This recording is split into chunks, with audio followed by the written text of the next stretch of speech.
स्मरणम पाद सेवनम अर्चनो वंदनम दासम साकम आत्मनिवेदनम।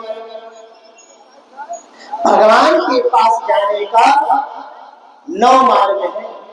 रामचरितमानस में सवन को नवधा भक्ति का वर्णन प्राप्त होता है। रामचरितमानस में पढ़ लेना। श्रवण, भगवान के नाम का श्रवण करना चाहिए। कीर्तन, उनके नाम का कीर्तन करना चाहिए।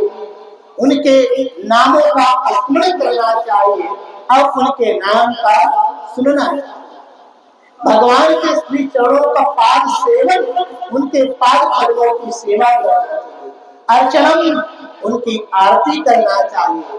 वंदनम, उनको वंदन करना चाहिए। और अंतिम में कह रहे हैं दास्यम सख्यम आत्मनिवेदनम।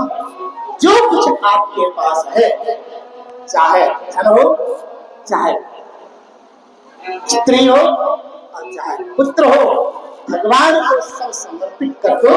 ये तुम्हारा है। सब कुछ समर्पित कर देना एक अंतिम भक्ति कहा गया। इस तरह से जो नवधा भक्ति का प्रसंग हिरण्यकशिपु को प्रहलाद जी ने सुनाया, तो हिरण्यकशिपु ने गुरु की इधर चंडामर की इधर देखा। चंडामर में कांपने लगे, महाराज हमारे अपराध को क्षमा करिए, हमने इसको कुछ सिखाया नहीं। ये तो न जाने आपका पुत्र ऐसा है कि हमारे विपरीत सीख लेता है। आपने जो शिक्षा नीति तय करी है वही शिक्षा नीति हम अपने पुत्रों को देते हैं, लेकिन ये पता नहीं कि आपका पुत्र कहाँ से पढ़ लेता है। मुझे तो ऐसा लगता है कि इसको पढ़ने की जरूरत नहीं है, इसको पढ़ाने की जरूरत नहीं है, ये सिर्फ पढ़ाना है।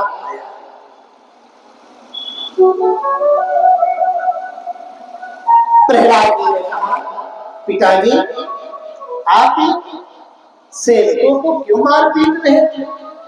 अरे पिसे हुए को पीसना ये कहाँ का धर्म है? मनुष्य लोग वैसे ही अपने समय पे मारा हुआ है, इनको आप मत मारिए।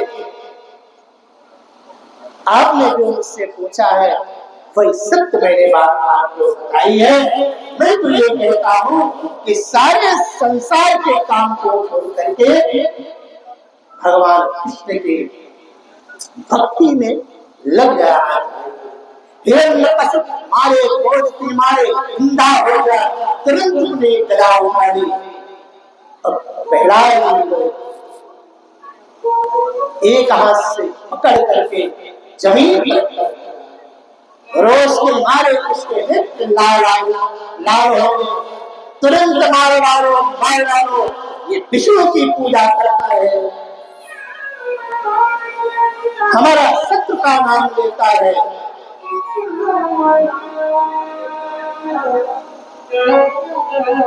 क्योंकि अगर ये जिंदा रहेगा तो इसका भक्ति का जो प्रचार है दूसरे पुत्रों पर भी लगेगा, इसलिए इसको मार डालना ही अच्छा है। जब हिरण्यकशिपु ने इस तरह से आज्ञा दी, जितने राक्षस थे सब प्रहलाद जी को सुई के माध्यम से, कांटों के माध्यम से तरह तरह के उनको कष्ट देने लगे, लेकिन प्रहलाद जी पर कोई असर नहीं पड़ा। हाथी से कुचलवाया गया, विषपान कराया गया।